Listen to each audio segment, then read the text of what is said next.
t'as lu d'abord le script, toi, ou la BD? J'ai lu d'abord le script. Mais après, j'ai acheté la BD quasiment consécutivement, donc je l'ai lu le lendemain. Mais de toute façon, dès le scénario, c'était...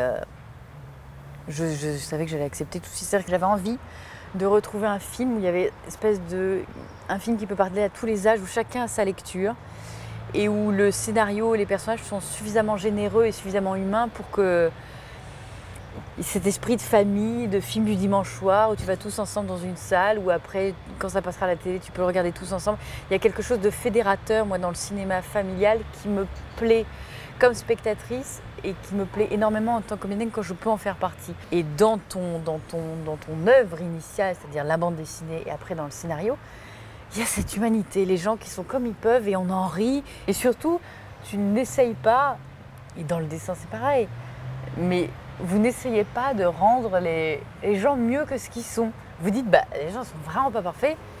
Écoutez, c'est comme ça, quoi. Ouais, c'est même ça qui est intéressant. Enfin, nous, on va chercher les personnages. On prend un plaisir à démonter un peu nos héros. Enfin, tu vois, oui, montrer. Oui. En fait, on montre, on soulève le capot, quoi. Tu vois, on montre un peu la vieille mécanique, le truc qui tient avec du scotch. Tu vois, qui est passé comme ça pendant les années, mais bon. C'est ça.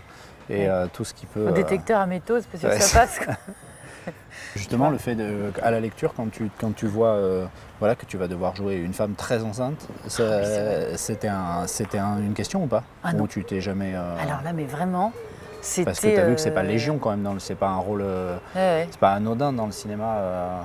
Ah, t'as raison, c'est peu représenté, ouais. Et en général, si c'est représenté, c'est le sujet du film, c'est-à-dire, le film, ça va être, qui est le père. Là, c'est presque anecdotique, tu es une femme qui aurait pu ne pas l'être. Mais c'est ce que j'aimais. C'est ça, c'est qu'effectivement, comme tu l'as écrit, à un moment, elle s'énerve, elle est enceinte, elle est enceinte. Donc moi, après, je m'étais juste dit, physiquement, j'ai demandé à avoir un ventre aussi lourd que ce que c'est dans la vie, pour justement pas avoir à y penser, pour jouer vraiment, pour avoir que ce soit naturel. Et de fait, du coup, tu as les gestes tout de suite. Il est bien fait, ce truc. Mais super bien. Ouais. Et si tu veux, moi, j'ai vraiment les sensations, je sens que ça bouge. Non, complètement flippante.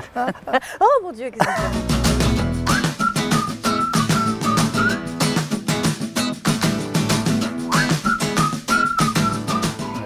La troupe est étonnante quand même.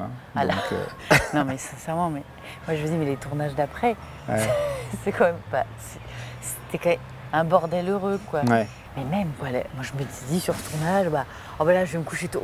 Généralement, je travaille beaucoup, donc je me couche tôt et tout ça, je suis quand même... De temps en temps, je déconne un peu, mais tu vois, je suis plutôt quand même cadrée, quoi.